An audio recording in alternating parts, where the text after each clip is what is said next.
নমস্কাৰ, এই মুহূৰ্তত আহি পৰিছে সন্ধিয়াৰ কেইবাটাও বিগ ব্ৰেকিং নিউজ। আজি হৈছে ২৬ ফেব্ৰুৱাৰী। অসমৰ মুখ্যমন্ত্ৰী হিমন্ত বিশ্ব শৰ্মাই ৩৭ লাখ মহিলাৰ একাউণ্টত ৯,০০০ টকা প্ৰদান কৰিব। আজিয়ে কৰি লওক এই দুটা গুৰুত্বপূৰ্ণ কাম, অন্যথা আপোনাৰ একাউণ্টত ৯,০০০ টকা নাপাব। ৰেচন কাৰ্ড থাকিলে আপুনি লাভ কৰিব মিঠাতেল। কেৱল এয়াই নহয়, ৰেচন কাৰ্ড থাকিলে আৰু আপুনি ৪টা নতুন সামগ্ৰী লাভ কৰিব। যদি আপুনি চৰকাৰী ঘৰৰ বাবে জিঅ'ৰিং কৰিছে, চৰকাৰী ঘৰ নতুনকৈ ভেৰিফিকেশ্যন আৰম্ভ হৈ গৈছে। আপোনাৰ গাঁও বা অঞ্চলত চৰকাৰী ঘৰৰ ভেৰিফিকেশ্যন হ'লেনে? যদি হৈছে এতিয়াই কমেণ্ট কৰক। লগতে PM কিষাণৰ প্ৰতিজন হিতাধিকাৰীৰ বেংক একাউণ্টত ৩,০০০ টকা নহয়, একেলগতে ৪,০০০ টকা প্ৰদান কৰিব কেন্দ্ৰ চৰকাৰৰ ফালৰ পৰা। PM কিষাণৰ ২২ নং কিস্তিক লৈ ভাল খবৰ। লগতে কেইবাটাও ৰাজনৈতিক খবৰৰ লগতে অৰাজনৈতিক খবৰ যুগুত কৰা হৈছে আজিৰ দিনটোত। গোটেই অসম তথা ভাৰতৰ বিভিন্ন প্ৰান্তৰ পৰা যুগুত হৈছে কেইবাটাও ডাঙৰ খবৰ। এনেবোৰ খবৰ নিতৌ পাই থাকিবলৈ চেনেলটি ছাবস্ক্ৰাইব কৰি ভিডিঅ'ত এটা লাইক কৰিবলৈ নাপাহৰিব। আজিৰ আমাৰ প্ৰথম খুবেই গুৰুত্বপূৰ্ণ খবৰ হৈছে অসমবাসীৰ বাবে এটা ডাঙৰ খবৰ। ৰেচন কাৰ্ডৰ হিতাধিকাৰীৰ বাবে আহি গ'ল ডাঙৰ খবৰ। ১ লিটাৰ মিঠাতেলৰ পৰা ১ কেজিকৈ চেনি লাভ কৰিব আপুনি। অসমৰ মুখ্যমন্ত্ৰী ডক্টৰ হিমন্ত বিশ্ব শৰ্মাই ৰেচন কাৰ্ডক লৈ বৃহৎ মন্তব্য কৰিছে। সকলো আপোনাৰ দুৱাৰদলিত সম্পূৰ্ণ বিনামূলীয়াকৈ। নিৰ্বাচনৰ পিছতে বিনামূলীয়াকৈ পাব সকলো ৰেচন। এতিয়াই দি থকা ১০০ টকা দিব নালাগে চৰকাৰক। ৰেচনৰ নামত দিব নালাগে অতিৰিক্ত ১০০ টকা। চাউলৰ লগতে চেনি, দালি, নিমখ আৰু মিঠাতেল একেবাৰে বিনামূলীয়াকৈ লাভ কৰিব আপুনি। প্ৰতিটো পৰিয়ালে লাভ কৰিব সম্পূৰ্ণ বিনামূলীয়া মাহেকীয়া ৰেচনৰ সামগ্ৰী। প্ৰতিটো পৰিয়ালক ১ লিটাৰ মিঠাতেল, ১ কেজি চেনি, দালি, চাউল আৰু নিমখ বিনামূলীয়াকৈ দিব চৰকাৰে। অসমৰ মুখ্যমন্ত্ৰী ডক্টৰ হিমন্ত বিশ্ব শৰ্মাই কৰিলে বৃহৎ ঘোষণা। আপোনাৰ ৰেচন কাৰ্ড আছে নেকি? যদি আপোনাৰ ৰেচন কাৰ্ড আছে, এতিয়া ৰেচন কাৰ্ডত নতুনকৈ আৰু এটা সামগ্ৰী অন্তৰ্ভুক্ত হ'ব, সেয়া হৈছে মিঠাতেল। যিসকলৰ ৰেচন কাৰ্ড নাই, অতি শীঘ্ৰে ৰেচন কাৰ্ডৰ বাবে আবেদন কৰক। চেনি, দালি আৰু নিমখ সম্পূৰ্ণ বিনামূলীয়াকৈ আপুনি লাভ কৰিব। আজিৰ ভিডিঅ'টো যিমান পাৰে সকলোৱে শ্বেয়াৰ কৰক। ৰেচন কাৰ্ড নাথাকিলে কেনেকৈ আবেদন কৰিব? যদি ভিডিঅ' লাগে এতিয়া কমেণ্ট কৰক, নেক্সট ভিডিঅ'ত জনাই দিম। তাৰপিছত অসমবাসী ৰাজুক জনাইছো আমাৰ পৰৱৰ্তী খুবেই গুৰুত্বপূৰ্ণ খবৰ। লগতে ডাঙৰ খবৰ, ৰাজ্যৰ চৰকাৰৰ লাখ লাখ চৰকাৰী কৰ্মচাৰীৰ বাবে ভাল খবৰ দিছে। ২৭ ফেব্ৰুৱাৰীতে লাভ কৰিব চলিত মাহৰ দৰমহা। হয়, এটা বিগ ব্ৰেকিং নিউজ আহি পৰিছে। কাইলৈ লাভ কৰিব দৰমহা। হোলীৰ বাবে আগতীয়াকৈ শুভেচ্ছা জনালে অসমৰ মুখ্যমন্ত্ৰী ডক্টৰ হিমন্ত বিশ্ব শৰ্মাই টুইট যোগে। আজিৰ ভিডিঅ'ত যিমান পাৰে সকলোৱে শ্বেয়াৰ কৰক। ৰাজ্য চৰকাৰৰ লাখ লাখ কৰ্মচাৰীৰ বাবে এটা ভাল খবৰ দিছে। কাইলৈ লাভ কৰিব আপোনালোকৰ একাউণ্টত দৰমহা। তাৰপিছত অসমবাসী ৰাজুক জনাইছো আমাৰ পৰৱৰ্তী খুবেই গুৰুত্বপূৰ্ণ খবৰ। লগতে ডাঙৰ খবৰ, জালিয়াতিৰ নাম সন্নিৱিষ্ট কৰা ভুৱা কৃষকসকল সাৱধান হওক। দেশৰ কোটি কোটি কৃষকৰ বাবে ডাঙৰ খবৰ আহি পৰিছে। জালিয়াতিৰ নাম সন্নিৱিষ্ট কৰা লাখ লাখ হিতাধিকাৰীৰ নাম কৰ্তন কৰা হৈছে তালিকাৰ পৰা। আপুনি নাপাব পাৰে PM কিষাণৰ ২২ নং কিস্তিৰ টকা। কোনে কোনে PM কিষাণৰ টকা পাব, চৰকাৰৰ ফালৰ পৰা বিশেষ জাননী জাৰি কৰিছে। কৰ্তন হ'ব জালিয়াতিৰ নাম সন্নিৱিষ্ট কৰা ভুৱা কৃষকসকল। PM কিষাণৰ ২২ নং কিস্তিৰ ধন পাবলৈ সাজু হওক প্ৰকৃত কৃষকসকল। এই মাহতে বা মাৰ্চ মাহৰ আৰম্ভণিতে সোমাব পাৰে PM কিষাণৰ টকা। হোলীৰ পূৰ্বে কোটি কোটি কৃষকৰ একাউণ্টত ২,০০০ টকা প্ৰদান কৰিব। হোলী কিমান তাৰিখত হ'ব নিশ্চয় আপুনি জানি লওক, কিয়নো হোলীৰ পূৰ্বে কোটি কোটি কৃষকৰ একাউণ্টত মোদীয়ে প্ৰদান কৰিব ২,০০০ টকা। প্ৰতিগৰাকী কৃষকৰ একাউণ্টত পোনে পোনে জমা হ'ব ২,০০০ টকা। আপুনিও সাজু হওক PM কিষাণৰ ২২ নং কিস্তিৰ ধন ল'বলৈ। নতুন নিয়মেৰে এইবাৰ দেশৰ কৃষকৰ একাউণ্টত জমা হ'ব ধনৰাশি। আজিয়ে কৰি লওক ই কৈছে আপডেট। ই কৈছে আপডেট নকৰিলে আপুনি টকা ল'বৰ পৰা বঞ্চিত হ'ব। কৃষকৰ বাবে মুকলি কৰা হৈছে হেল্পলাইন নম্বৰ। যদি কিবা অসুবিধা হয় অন 5526 নম্বৰত আপুনি দিব পাৰিব অভিযোগ। কৃষকসকলৰ একাউণ্টত সময়মতে যদি টকা নাপায়, ই কৈছে লেণ্ড শ্বেয়াৰিং, আধাৰ কাৰ্ডৰ লগত বেংক একাউণ্ট লিংক কৰাই অতি শীঘ্ৰে এইকেইটা কাম কৰাই ৰাখক, অন্যথা আপোনাৰ একাউণ্টত PM কিষাণৰ ২২ নং কিস্তিৰ টকা নাপাব। সকলো কৃষকে ৱেইট কৰি আছে কেতিয়া প্ৰদান কৰা হ'ব টকা, আৰু ৩ বছৰ পূৰ্বে কৃষকৰ একাউণ্টত টকা সোমোৱাৰ সম্ভাৱনা আছে। তাৰপিছত অসমবাসী ৰাজুক জনাইছো আমাৰ পৰৱৰ্তী খুবেই গুৰুত্বপূৰ্ণ খবৰ। লগতে ডাঙৰ খবৰ, নিৰ্বাচনৰ প্ৰাকখনত মুখ্যমন্ত্ৰী ডক্টৰ হিমন্ত বিশ্ব শৰ্মাৰ বৃহৎ ঘোষণা। ৫,০০০ৰো অধিক যুৱক যুৱতীক কিয় হ'ব নিযুক্তি। শিক্ষা বিভাগত চৰকাৰে দিব ৫,০০০ নিযুক্তি। বিগত ৫ বছৰত ১,৫৯,০০০ৰো অধিক চৰকাৰী নিযুক্তি সম্পন্ন কৰিছে চৰকাৰৰ ফালৰ পৰা। ২০২১ত ২,৯৪৪টা নিযুক্তি প্ৰদান কৰিছে।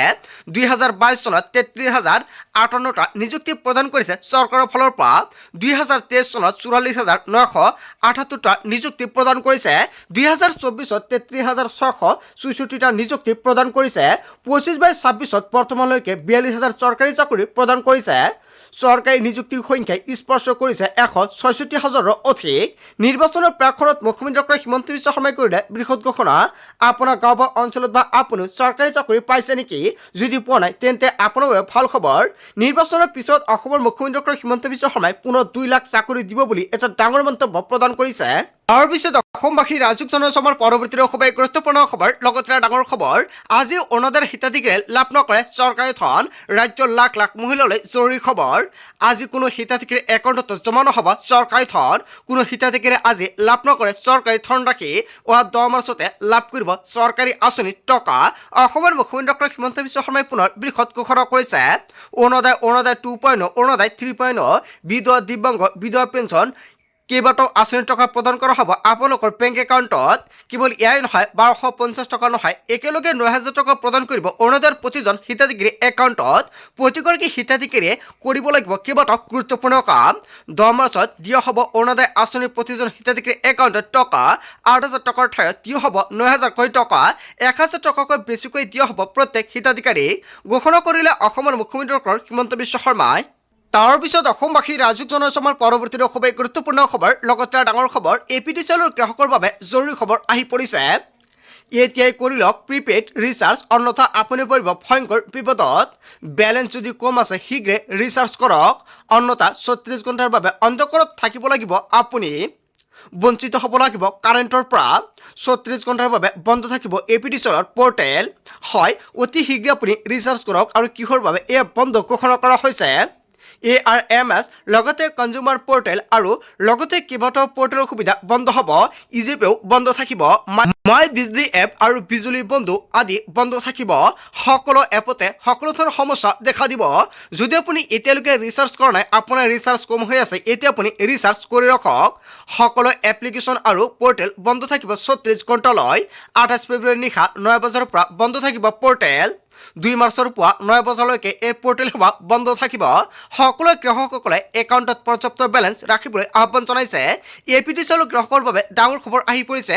আজিৰ ভিডিঅ'টো যিমান পাৰে সকলোৱে বেছিকৈ শ্বেয়াৰ কৰি দিয়ক আৰু সকলোৱে সাৱধান হওক। আৰু যদি ৰিচাৰ্জ কম আছে এতিয়াই ৰিচাৰ্জ কৰক। তাৰ পিছত অসমবাসী ৰাজুক জনসমৰ পৰৱৰ্তী খুবেই গুৰুত্বপূৰ্ণ খবৰ, লগতে ডাঙৰ খবৰ। ভূমিকম্পৰ পাছতে ৰাজ্যত আৰম্ভ হৈছে ধুমুহা আৰু বৃষ্টিপাত। ঠায়ে ঠায়ে আৰম্ভ হৈছে ধুমুহা আৰু বৰষুণৰ। বতৰ বিজ্ঞান কেন্দ্ৰৰ এলাৰ্টৰ পাছতে আৰম্ভ হৈছে বৰষুণ। আপোনাৰ গাঁও বা অঞ্চলত বৰ্তমান পৰিস্থিতি কেনেকুৱা বা আপোনাৰ জিলাত বৰ্তমান বৰষুণ দিয়া আছে নেকি? আপোনাৰ জিলাখনৰ নাম কি? এতিয়াই কমেণ্ট কৰক। বিগত 5 মাহৰ অন্তত বিভিন্ন প্ৰান্তত বৃষ্টিপাত। আগন্তুক কেইবাদিনলৈ ৰাজ্যত হ'ব বৃষ্টিপাত। ইতিমধ্যে কেইবাখনো জিলাত সন্ত্ৰাস চলাইছে ধুমুহাই। বিজুলী, ঢেৰেকণি, বজ্ৰপাতৰ এলাৰ্ট বতৰ বিজ্ঞান কেন্দ্ৰৰ ফালৰ পৰা জাৰি কৰা হৈছে। ধুবুৰী, দক্ষিণ শালমাৰা, গোৱালপাৰা, কোকৰাঝাৰ, চিৰাং, কাৰ্বি আংলং, গোলাঘাট, লখিমপুৰ, ধেমাজি, কেৱল এয়াই নহয়, যোৰহাট, মাজুলী, শিৱসাগৰ, চৰাইদেউ, ডিব্ৰুগড়, তিনিচুকীয়া আৰু শ্ৰীভূমি, বাক্সা, বৰপেটা, বঙাইগাঁও, বজালী, তামুলপুৰ, বিশ্বনাথ, কেৱল এয়াই নহয়, কাছাৰ, হাইলাকান্দি, ডিমা হাছাওতো এলাৰ্ট জাৰি কৰা হৈছে। আপোনাৰ অঞ্চলতো আহিছে নেকি বৰষুণ? যদি আহিছে আপোনাৰ অঞ্চলৰ নাম কি? এতিয়াই কমেণ্ট কৰি জনাই দিয়ক। আৰু আজিৰ ভিডিঅ'ত যিমান পাৰে সকলোৱে শ্বেয়াৰ কৰক। তাৰ পিছত অসমবাসী ৰাজুক জনসমৰ পৰৱৰ্তী খুবেই গুৰুত্বপূৰ্ণ খবৰ, লগতে ডাঙৰ খবৰ। প্ৰতিদিনে অসমৰ পৰা 30 জনকৈ বাংলাদেশী খেদা হৈছে। অসমৰ মুখ্যমন্ত্ৰী ডক্টৰ হিমন্ত বিশ্ব শৰ্মাই পুনৰ বৃহৎ মন্তব্য কৰিছে। প্ৰতিদিনে মুখ্যমন্ত্ৰী ডক্টৰ হিমন্ত বিশ্ব শৰ্মাই 30 জনকৈ বাংলাদেশী খেদিছে নেকি? অসমৰ পৰা প্ৰত্যেক দিনে বাংলাদেশী খেদা হৈছে বুলি মন্তব্য কৰিছে মুখ্যমন্ত্ৰী ডক্টৰ হিমন্ত বিশ্ব শৰ্মাই। বাংলাদেশী খেদা অভিযান আৰম্ভ হৈছে আৰু অলপ বেছি ভালকৈ বাংলাদেশী খেদা হ'ব। ইতিমধ্যে পৰিকল্পনা সাজু কৰা হৈছে বুলি প্ৰকাশ কৰিছে মুখ্যমন্ত্ৰী ডক্টৰ হিমন্ত বিশ্ব শৰ্মাই। এতিয়াৰ পৰা DCয়েও বাংলাদেশী খেদিব পাৰিব। নিৰ্বাচনৰ পাছত বাংলাদেশী খেদাৰ আৰম্ভ হ'ব নতুন অভিযান। এইটো বাংলাদেশী থাকিব নোৱাৰিব অসমত। সদায় সীমান্ত পাৰ হৈ ভাৰতখন শেষ কৰিলে লখিমপুৰ, ধেমাজিত মাটিত গাঁত খান্দি হ'লেও বাংলাদেশী সোমাব। হয়, এনেকুৱাকৈ কেইবাটাও বৃহৎ মন্তব্য কৰিছে মুখ্যমন্ত্ৰী ডক্টৰ হিমন্ত বিশ্ব শৰ্মাই। কাঁইটীয়া তাৰে লখিমপুৰ আৰু ধেমাজিত কাম নকৰে। ভাৰতক দ্বিখণ্ডিত কৰাৰ ফল ভুগিছে ৰাইজে। ভাৰত হিন্দুৰ দেশ আৰু পাকিস্তান মুছলমানৰ দেশ কৰিব লাগিছিল। নতুবা ভাৰত পাকিস্তান দুয়োখন হিন্দু মুছলমানৰ দেশ কৰিব লাগিছিল। মন্তব্য কৰিছে অসমৰ মুখ্যমন্ত্ৰী ডক্টৰ হিমন্ত বিশ্ব শৰ্মাই। হয়, অসমৰ মুখ্যমন্ত্ৰী ডক্টৰ হিমন্ত বিশ্ব শৰ্মাই যিটো মন্তব্য কৰিছে আপুনি কি ক'ব? যদি আপোনালোকৰ কিবা মন্তব্য কৰিব লগা থাকে আপোনালোকৰ মন্তব্যটো নিশ্চয় কমেণ্ট কৰি জনাই দিব। তাৰ পিছত অসমবাসী ৰাইজক জনাইছো আমাৰ পৰৱৰ্তী খুবেই গুৰুত্বপূৰ্ণ খবৰ লগতে ডাঙৰ খবৰ নিৰ্বাচনী সভাত মন্ত্ৰী আৰু বিধায়কে কৰিব নোৱাৰিব সাম্প্ৰদায়িক মন্তব্য আন এটা বিগ ব্ৰেকিং নিউজ আহি পৰিছে কোনো সভাতে সাম্প্ৰদায়িক ভাষণ দিব নোৱাৰিব নিৰ্বাচনৰ পূৰ্বে কঠোৰ সুপ্ৰিম কোৰ্ট সাংবিধানিক পদত থকা ব্যক্তিলৈ সুপ্ৰিম কোৰ্টৰ কঠোৰ নিৰ্দেশনা জাতি ধৰ্মৰ ভিত্তিত কৰিব নোৱাৰিব সাম্প্ৰদায়িক মন্তব্য ভাষা অথবা অঞ্চলৰ ভিত্তিত দিব নোৱাৰিব সাম্প্ৰদায়িক মন্তব্য মন্ত্ৰী বিধায়কে কোনো বিশেষ সম্প্ৰদায়ক টাৰ্গেট কৰিব নোৱাৰিব হিন্দু মুছলমানৰ ৰাজনীতি কৰিব নোৱাৰিব নাগৰিকৰ মৌলিক অধিকাৰ কোনো ভংগ কৰিব নোৱাৰিব ঘৃণামূলক ভাষণ আদালতত অৱমাননাৰ সমান হিমন্ত বিশ্ব শৰ্মাৰ ঘৃণামূলক ভাষণৰ বিৰুদ্ধে কৰা আবেদনক লৈ মন্তব্য কৰা হৈছে গোচৰ নিষ্পত্তিৰ পূৰ্বে কেইবাখনো আবেদন বিচাৰ কৰা হৈছে আৰু ৰিট আবেদন গ্ৰহণ কৰিবলৈ অস্বীকাৰ কৰাৰ বিপৰীতে কৰিছে বহু মন্তব্য সংবিধান উলংঘন কৰিব নোৱাৰিব মন্ত্ৰী অথবা বিধায়কে ন্যায়াধীশ উজ্জ্বল ভূঞা বিচাৰপীঠৰ গুৰুত্বপূৰ্ণ ৰায়দান সকলৰ প্ৰতি সন্মান আৰু শ্ৰদ্ধাৰ মনোভাৱ ৰাখিব লাগিব জনপ্ৰতিনিধিসকলে ভাষণ আৰু কাৰ্টন মিম প্ৰস্তুত কৰি আপুনি উপলংঘা কৰিব নোৱাৰিব নিৰ্বাচনী সভাত মন্ত্ৰী আৰু বিধায়কে কৰিব নোৱাৰিব সাম্প্ৰদায়িক মন্তব্য হয় এটা বিগ ব্ৰেকিং নিউজ আহি পৰিছে আজিৰ ভিডিঅ'ত যিমান পাৰে সকলোৱে শ্বেয়াৰ কৰক যাতে সকলোৱে জানিব পাৰে আৰু সকলোৱে সাৱধান হৈ থাকিব পাৰে তাৰ পিছত অসমবাসী ৰাইজক জনাইছো আমাৰ পৰৱৰ্তী খুবেই গুৰুত্বপূৰ্ণ খবৰ লগতে ডাঙৰ খবৰ সংকটত কংগ্ৰেছৰ ৰাজনৈতিক ভৱিষ্যত কংগ্ৰেছৰ ফলাফলক লৈ চলি থকা চৰ্চাক লৈ নতুন মোৰ আহি পৰিছে এইবাৰ বিৰোধী দলপতৰ আসন দলত ব্যৰ্থ হ'ব পাৰে কংগ্ৰেছ অসমৰ মুখ্যমন্ত্ৰী ডক্টৰ হিমন্ত বিশ্ব শৰ্মাই বৃহৎ মন্তব্য কৰিছে এইবাৰ বিৰোধী দলপতিৰ আসন দখলত ব্যৰ্থ হ'ব পাৰে কংগ্ৰেছ বুলি মন্তব্য কৰিছে মুখ্যমন্ত্ৰী ডক্টৰ হিমন্ত বিশ্ব শৰ্মাই প্ৰয়োজনীয় সংখ্যা লাভ কৰাটো কংগ্ৰেছৰ বাবে হ'ব ডাঙৰ প্ৰত্যাহ্বান আৰু বিৰোধী দলপতিৰ মৰ্যাদা হেৰুৱাব নেকি কংগ্ৰেছে অসমৰ মুখ্যমন্ত্ৰী ডক্টৰ হিমন্ত বিশ্ব শৰ্মাই যিটো ভৱিষ্যতবাণী কৰিছে